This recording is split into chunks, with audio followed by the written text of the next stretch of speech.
Okay. Gehörst du vielleicht auch zu den Menschen wie ich, die glauben, dass Gott Geschichte und das Weltgeschehen im Griff hat? Es gibt ja genug Bibelworte dazu, wo man das eigentlich glauben sollte. Aber glauben wir es wirklich? Manchmal ist es schwierig zum Glauben. Und es gibt Menschen, gute Christen, die haben aufgehört, das zu glauben. Weil es zu tricky ist, was alles in den letzten paar tausend Jahren abgelaufen ist auf der Erde. Da gibt es andere, die haben es noch gar nie geglaubt. Egal zu welcher Gruppe du gehörst, willkommen zu unserem Thema «Hat es Gott noch im Griff?».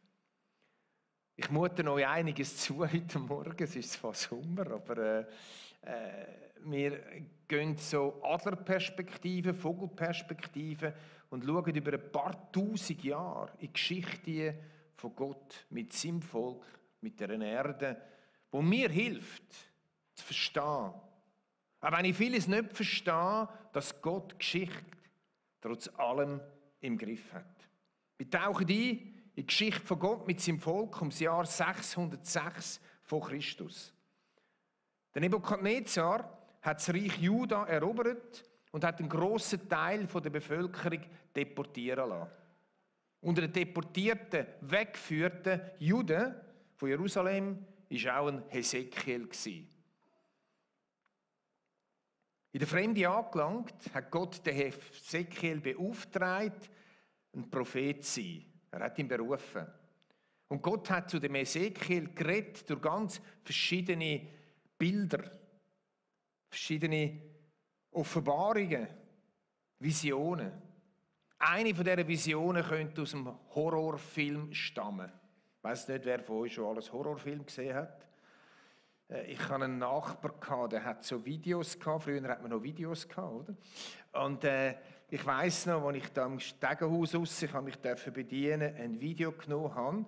Und dann ist da so in dem Film so ein Abfall, so ein Kübelwagen gewesen, oder? Der hat einfach Leichen rausgespäht am Schluss, oder? Also abstrus, bezogen und gesagt, was hast du für Videos? Aber eigentlich kommt der Text, den wir hier haben, die Vision, kommt dem Video ziemlich ähnlich. Oder das Video dem Text, weil der Text ist viel älter. Also, wir schlagen auf Hesekiel 37, 1-2 und der Titel heisst «Das Feld der vertrockneten Knochen». Und die Hand des Herrn kam über mich und er führte mich im Geist des Herrn hinaus und stellte mich auf ein weites Feld, das voller Totengebeine lag. Also, schwierige Vision. He? Das Weizfeld, überall Totengebeine, Knochen, die rumliegen, das Weizfeld, das grosses Feld. Und das hat nicht gelangt zum Anschauen, sondern in der Vision heisst es nachher, er führte mich zwischen ihnen allen hindurch und siehe, es lagen sehr viele Gebeine auf dem Feld. Und sie waren ganz ausgetrocknet, also nichts Frisches, sondern alles ausgetrocknete Gebeine, ein Schlachtfeld. Hesekiel hat vermutlich gewusst, um was das geht. Weil er ist selber ja ein Teil von dem Volk der Juden war, wo alles kaputt war. Die Deportierung, die Wegführung von Jerusalem und vom ganzen Reich in verschiedenen Wellen und Zerstörung von Jerusalem, Zerstörung vom Tempel, alles kaputt. Er hat verstanden, was das Bild da soll. Die Situation von dem Volk der Juden war hoffnungslos gewesen, hoffnungslos wie das Bild, das wir da in der Bibel miteinander haben. Wo ist jetzt das Versprechen geblieben, das Gott dem Abraham gegeben hat? Gott hat doch dem Abraham gesagt, ich mache dich zu einem grossen Volk und in dir sollen gesegnet sein alle Nationen der Welt. Nicht sichtbar. Offenbar hat es Gott doch nicht im Griff gehabt. Keine Hoffnung, kein Morgenröte, kein Schimmer, dass etwas sich ändern kann. Ist jetzt Gott Kontrolle entglitten? Ich denke, in seiner Zeit haben das die Menschen gedacht. Und jetzt stellt Gott dem Hesekiel eine Frage und der Hesekiel ist mega clever in der Antwort. Ich mache es für jetzt auch so. Vers 3. Und Gott sagte zu mir, du Menschenkind, können diese Gebeine wieder lebendig werden? Ich sagte, Herr, Herr, das weißt nur du. Clever, hä? Das ist Kann niemand sagen, ich hätte keinen Glauben gehabt, oder? Einfach clever, oder? Das weisst nur du. Ich habe keine Ahnung. Also irgendwie, ich weiss auch nicht, was er gefühlt hat. Er hat es wahrscheinlich Gott ein bisschen zutraut und trotzdem ein bisschen nicht. Also, das weisst nur du. Die Vision geht weiter ab Vers 4. Und er, Gott, sagte zu mir, sage diesen Gebeinen. Hesekiel müssen zu diesen Knochen reden. Komisch, hä? Natürlich in der Vision. Und sage zu ihnen, ihr vertrockneten Gebeine, hört das Wort des Herrn. Könnt vertrocknete Beine hören. Das ist eine Vision. So sagte der Herr zu diesen Gebeinen, sieh, ich werde Atem in euch hineinkommen lassen, damit ihr lebendig werdet.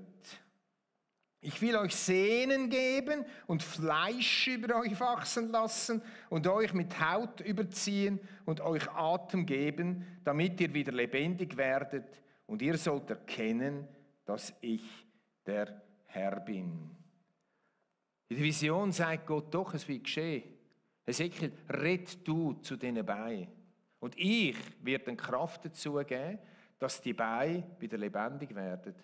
Dass wieder Sehnen kommen, dass wieder Fleisch kommt, dass wieder lebendig wird. Und jetzt Vers 7 bis 8. Ich sagte, wie mir befohlen war, und sie, da war ein Rauschen, als ich sagte. Also, als er zu diesen Knochen geredet hat, hat es ein Rauschen gegeben in der Vision. Es regte sich und die Gebeine kamen wieder zusammen, Gebein an Gebein. Und ich schaute und sieh, da wuchsen Sehnen und Fleisch darauf und sie wurden mit Haut überzogen. Es war aber noch kein Atem in ihnen. Und dann ist das Nächste gekommen, dass er einblasen musste und den Atem freisetzen und nicht nur das Fleisch und die Sehnen gekommen sind, sondern auch, dass wieder angefangen hat, schnaufen. Gott will und wird tote Gebeine aufwecken. Das sagt die Vision zum Hesekiel und zu den Leuten. Und ich habe ein Bild mitgebracht, vielleicht kannst du das gerade bringen. Das steht heute, ist ein Relief auf dem siebenarmigen Leuchter vor der Knesset von Israel, wo dort steht, und in einem Ausschnitt von dem Relief steht genau die Geschichte im Bild. Das sind tote Gebeine, die dann durch einen Engel wieder lebendig werden und aufgeweckt. So fest bis zum heutigen Tag tut das Volk Israel zurückdenken an die Hesekiel-Offenbarung. Mit dem Bild hat der Hesekiel dem Volk müssen sagen, es gibt wieder ein Zusammenkommen vom ganz verstreuten, zerstreuten, überall ausgesäten Volk Israel. Und jetzt sagt uns das Bild, Gott kann, Gott will und Gott wird tote Gebeine aufwecken. Aber das Bild geht noch weiter und ich erzähle es euch, nämlich es redet noch von einer Wiedervereinigung von Israel und einem Hirt. Der Hesekiel musste 2 Stäbe nehmen. Auf einem hat meine Frau geschrieben, hat der Hesekiel schreiben, Israel, und auf dem anderen Juda. 2 Stäbe. Gott hat gesagt, Hesekiel, nimm 2 Stäbe und heb es auseinander. Was heisst, warum 2 verschiedene? Bevor die Deportation war, ist das Reich von Israel auseinandergefallen. In 2 Reiche. Ins Südreich, Juda, und ins Nordreich, Israel. Und zuerst sind die von Israel, vom Nordreich deportiert worden und verstreut überall hin. Und das zweite dann in 3 verschiedene Schübe, Juda, zerstreut worden auf Babylon und in anderen Ländern. Und Gott sagt zu ihm dann nachher, Hesekiel, jetzt du die Stäbe wieder zusammen. So, wie du die Stäbe zusammentust und wie sie voreinander sind, werde ich es machen. Ich will nicht nur wieder ein Volk Israel machen, die toten Gebeine wieder Atem drin kommen, wieder Fleisch, Knochen, es wird wieder lebendig werden, sondern ich werde dann auch die verschiedenen Stämme, die 2 Teile wieder zusammenführen. Und das musst du prophezeien. Das ist Hoffnung pur. Ich, Gott, kann das. Auch wenn man gar nicht mehr weiss, wo die Stämme von Israel sind. Die von Juda hat man noch gewusst, wohin versprengt. Die nicht mehr. Aber ich werde es wieder zusammenführen. Soweit die Vision. Ist das Eintreten? Und wahrscheinlich würde ich nicht darüber predigen, wenn es wieder eintreten wäre, gell? Dumme Frage. Und doch ist sie nicht so dumm. Einen ersten Ansatz von der Umsetzung sehen wir, und zwar tatsächlich, aber im Jahr 536 vor Christus, 70 Jahre nachdem auch die Juden verstreut worden sind, ist unter dem Kyros, haben die Juden wieder zurückkehren auf Israel. Dass es 70 Jahre lang geht in der Verbannung, haben andere Propheten genauso vorausgesagt, zum Beispiel Jeremia hat gesagt, 70 Jahre. Und nach diesen 70 Jahren Zerstreuung vom Stamm Juda, ist der Stamm Juda wieder zurückgekehrt. Also ein Stück von der Erfüllung. Es hat geschonen, wie wenn sich die ganze Prophezeiung erfüllt hätte. Und doch sind die zwei Stäbe noch nicht zusammengekommen. Die sind verloren geblieben. Und die da, Juda und Stamm Benjamin, die zwei Stämme, die sind teilweise wieder zurückgekehrt. Also ein Stück von dem, was Gott vorausgesagt hat, ist da passiert. Aber doch noch nicht alles. Aber dann, im Jahr 135 nach Christus, ist die grosse, wie es geschonen hat, endgültige Zerstreuung gekommen. Ich lese im Moment, oder habe gelesen, das Buch «Der jüdische Krieg» von Josephus Flavius, so ein Junke, geht nur um Krieg, geht nur um katastrophale Sachen. Und wir sehen, wie dann im Jahr 135 nach Christus die grosse, endgültige Zerstreuung gekommen ist. Juda ist deportiert worden und zerstreut worden, die ganze Welt. Jerusalem als Hauptstadt ist umgenannt worden, damit man sich nie mehr erinnert, dass es Jerusalem gibt. Und es hat das mal geschonen, wie wenn wirklich Gott alles nicht mehr im Griff hat. Alles kaputt. Nur noch vertrocknete Knochen. Das war 125 nach Christus. Und jetzt machen wir noch einen Jump in 1941. Ein riesiger Jump. Nämlich bis 1941 ist alles zerstreut worden. Alles ist irgendwo gelegen. Auf der ganzen damaligen Welt verspickt.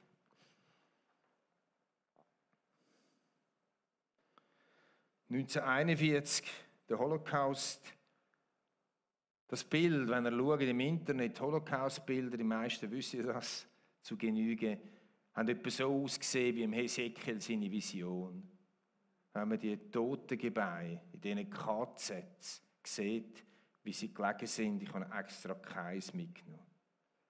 Und dort hat es nochmal gedunkt. Gott hat es nicht im Griff. Es ist alles kaputt. Dem Hitler, den Nazis gelingt es, die ganzen Juden auszulöschen. Und dann hat Gott Männer erweckt. Und ihnen gesagt, sie sollen zu diesen Knochen reden. Das war ein Theodor Herzl in Basel. Das war ein Ben Gurion, der von sich behauptet, er glaube gar nichts an die Bibel. Aber sagt, die Bibel ist unser Mandat. Das sind gute Atheisten. He? Und Gott hat zu denen geredet. Und die zwei Männer haben zu diesen Knochen geredet. Und Gott hat es geschenkt, dass wieder ein Volk geworden ist. Am 14. Mai 1948 die Gründung vom Staat Israel. Und jetzt ist spannend. Sind bis ins Jahr 125 nach Christus nur die Juden zurückgekehrt gewesen und dann die Juden wieder verstreut, fängt es jetzt an, dass die Stäbe zusammenkommen. Das erste Mal. Das erste Mal. Und zwar sind Menschen aus den Stämmen Dan und Naphtali zurückgekommen auf Israel. Es fehlen noch ein paar. Es fehlen noch ganz viele Leute. Aber die Tatsache, dass da mit dem Aliyah, mit dem Auswanderung von diesen Nationen, Rückwanderung auf Israel von Juden, die Stämme wieder zusammenkommen, langsam aber sicher glaube ich, dass sie auch noch ganz werden zusammenkommen. Auch die verlorenen Stämme. Da gibt es jetzt viele Spekulationen darüber, wer die Stämme noch sind, wo sie sind. Das lassen wir uns. Die einen sagen sogar, die Palästinenser sagen die Stämme. Aber das lasse ich. Vom Glauben zum Miterleben. Freunde, wir sind in einer speziellen Zeit. Wir können miterleben, was unsere Vorfahren nicht haben können. Dass Gott im Griff hat. Dass Gott das, was er vor 4000 Jahren jetzt ungefähr, grob, am Abraham gesagt hat, ich will dich machen zu einer grossen Nation und im Samen sollen gesegnet sein alle Nationen der Welt, dass das jetzt eintrifft. Etwa 20% von allen Nobelpreisträgern auf der Welt sind Juden. Die neuesten technischen Errungenschaften kommen von den Juden. IT, alle Automarken pilgern auf das Israel und kaufen Start-ups, damit sie up-to-date sind. Ich sehe an dem an, dass Gott seine Pläne zum Durchbruch bringt. Auch wenn ich ganz ehrlich nicht verstehe, was zwischendurch alles immer wieder passiert ist. Warum hat das müssen sein? Warum muss so viel Katastrophales passiert sein? Ich weiß es nicht. Ich weiss aber aufgrund, und darum ist es gut, wenn man Geschichte ein bisschen kennen, Freunde. Ich habe ja am Fensterplatz die Geschichte, oder? Der Oberstufe, das hat mich null interessiert. Heute bei uns. Heute muss ich das Zeug lesen über die Römer und alles und so. Aber heute interessiert es mich. Aber versteht ihr, es ist wichtig, weil anhand von diesen Prophetien, anhand von dem, was passiert ist oder nicht passiert ist, können wir einschätzen, hat es Gott noch im Griff. Das heisst, tritt das ein, was Gott gesagt hat, durch alle absoluten Unmöglichkeiten durch. Verstehst du? Und jetzt erleben wir Gewaltiges. Ich weiss nicht, wie fest ihr auch Nachrichten hört aus Israel. Auf israelischen Portal mache ich das. Das Jahr allein sind 31.000 Leute in 4 Monaten zurückgekehrt auf Israel. Aliyah, Einwanderung. Nicht einfach Flüchtlinge, die wieder gehen, sondern Einwanderung. Allein das Jahr 31.000. Und ich erlebe mit, und wenn du willst, kannst du es miterleben, wie sich Prophezeiungen erfüllen. Zum Beispiel Prophezeiungen, dass umliegende Länder mit Israel einmal werden Frieden haben. Zum Beispiel Ägypten. Jetzt gibt es ja das sogenannte Abraham-Abkommen, nennt man das. Abraham-Abkommen. Das sind Nationen, wo wir auch auf den Abraham zurückgehen, muslimische, wo sich wieder anfangen mit Israel zusammenkommen. So ist jetzt im 2022 im Frühling eine Außenministertagung in Beersheba mit den Außenministern von Ägypten, Bahrain, Vereinigte Emirate und Marokko. Und sie haben Abkommen miteinander geschlossen. Es ist im Moment eine riesige Reiserei zwischen diesen Ländern, zwischenzeit auch Saudi-Arabien und israelischen Militärleuten und Politikern und Wirtschaftskapitänen und so weiter.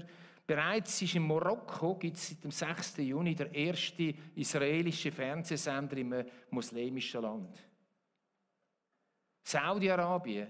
Ich bin, glaube vor 10 Jahren auf Asien geflogen mit einer saudischen Fluggesellschaft. Da hat es Israel nicht einmal gegeben, auf dem Bildschirm. Nicht gegeben. Und jetzt hat Saudi-Arabien den Luftraum geöffnet für israelische Flugzeuge. Freunde, wir erleben im Moment mit, wie da etwas zusammenkommt. Natürlich, jetzt war wieder Krieg. Natürlich, da gibt es Mächte, die sich dagegen streben. Aber das ist ja normal. Wenn Gott etwas tut, kommt immer Gegendruck. Und ich weiss nicht, wie viele Kurven das es noch gibt. Ich weiss nicht, wie viele Tiefe das noch gibt. Wie viele Umwege das noch gibt. Keine Ahnung. Ich mache gar nicht die Spekulation, jetzt kommt dann der Herr gerade morgen oder weiss ich was. Aber an dem, was im Moment geschieht, sehen wir, was der Hesekiel vorausgesagt hat, ist bis jetzt nie eingetroffen, aber jetzt ist es am Werden. Und zwar ganz, ganz gewaltig. Und darum leben du und ich in einer besonderen Zeit. In einer Zeit, wo wir sehen, Gott hat es im Griff. Auch wenn wir ganz viel nicht verstehen. Aber hey, da passieren Sachen. die sind ja vorausgesagt. Da passieren Sachen, die unmöglich sind. Ich dachte, dass es nichts mehr Juden gegeben hat seit dem Jahr 125 nach Christus, oder? Jerusalem einen anderen Namen hatte. Verboten war, jedem Juden in die Stadt zu kommen. Und dann der Holocaust noch gekommen ist. Und jetzt plötzlich blüht das alles und kommt sogar mit Ägypten, mit Bahrain, Saudi-Arabien irgendwie wieder zusammen. Freunde, viele Generationen von Menschen, von Christen, hätten das gern gesehen. Viele haben es einfach glauben. Es war noch heavy, oder? Und wir verschrecken so schnell. Wir zweifeln so schnell, hat es Gott wirklich noch im Griff? Geht mir manchmal auch so. Gerade jetzt ist doch so viel Unsicherheit, oder? Vielleicht ist die Unsicherheit eben gerade gut. Wenn wir uns fragen, wo liegt denn unsere Sicherheit? Nicht die Endzeitszenarien, das sind nicht die Sicherheiten. Ich verstehe sowieso nicht Christen, die Angst haben, dass jetzt könnte schlussendlich die letzte Zeit von der Endzeit sein. Wenn ich das glauben im Moment, dann würde ich sagen Halleluja. Und hätte keine Angst. Ich weiss es darum nicht. Und ich brauche nicht zu spekulieren. Aber ich weiss eins, da passiert Geschichte. Da passiert Reich Gottes Geschichte.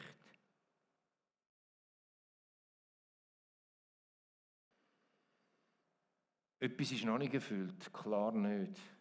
In dem Ezekiel-Text, im Vers 27 heißt es, ich will unter ihnen wohnen und will ihr Gott sein und sie sollen mein Volk sein. Gott sagt dem Ezekiel, ich will einen Hirt geben. Und der Hirt wird unter ihnen wohnen. Und es wird ein Friedenshirt sein. Und ich bin der Hirt, ich Gott, der Dreieinigkeit, und wird unter ihnen wohnen. Das steht noch eindeutig aus. Aber wenn sich das andere erfüllt hat, wieso soll sich das nicht erfüllen? Und darum halte ich schon Ausschau nach dem Moment, wo das aus Ezekiel, aber aus der Offenbarung erfüllt wird, was heisst, siehe da die Hütte Gottes bei den Menschen. Paradies ist dann, wenn Gott bei den Menschen lebt.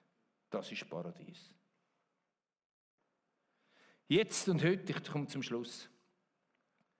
Es gibt heute in unserem Land viele Situationen, die vertrocknet sind. In Familien, in Beziehungen. Ich weiss, von was ich rede.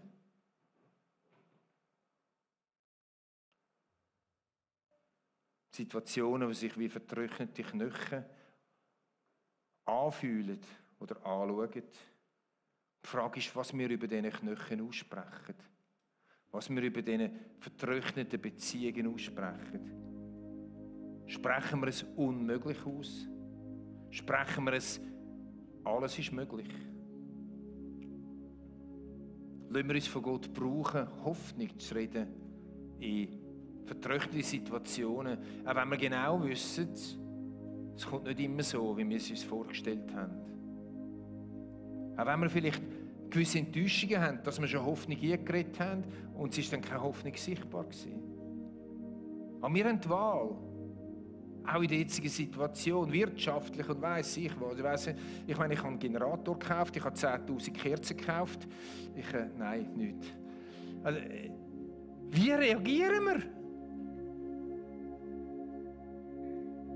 Ich lese sehr viele Zeitungen, ich lese auch den Blick. Das Coming Out. Heute am Sonntag, katastrophal. Zu einer Frau gesagt, jetzt muss ich wieder aufhören. Nur, was alles Schwieriges auf uns zukommt. Und da drinnen sind Menschen gefragt, die sagen, hey, es gibt es weiter.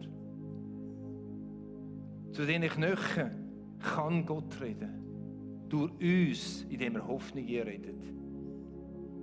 Alles geht das Loch ab, haben wir schnell gesagt. Aber Hoffnung, ihr reden. Es gibt noch Hoffnung, weil dann Gott ist. Ob er genau so in dem Zeitpunkt und in dieser Art reagiert, wie wir es gerne hätten, das ist eine andere Frage. Gott lässt sich nicht steuern. Aber er lässt sich erbitten. Und er ist treu. Ich bin überzeugt, Aufgrund von all dem, was ich sehe aus der Heiligen Schrift. Gott hat es noch im Griff.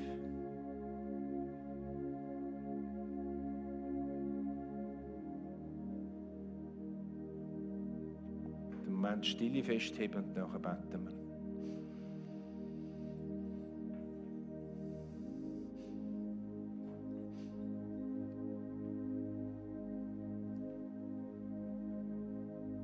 Ja, allmächtiger Gott, ich danke dir,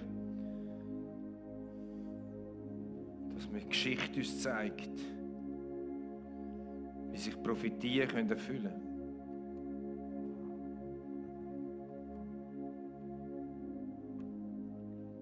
Auch wenn viele Nationen vor der Gründung gegen dein Volk sind, dann sie hintergründig ihre Technologie nutzen, ihre Weisheit nutzen und pilgern dort hin. Herr, dein Wort wird wahr.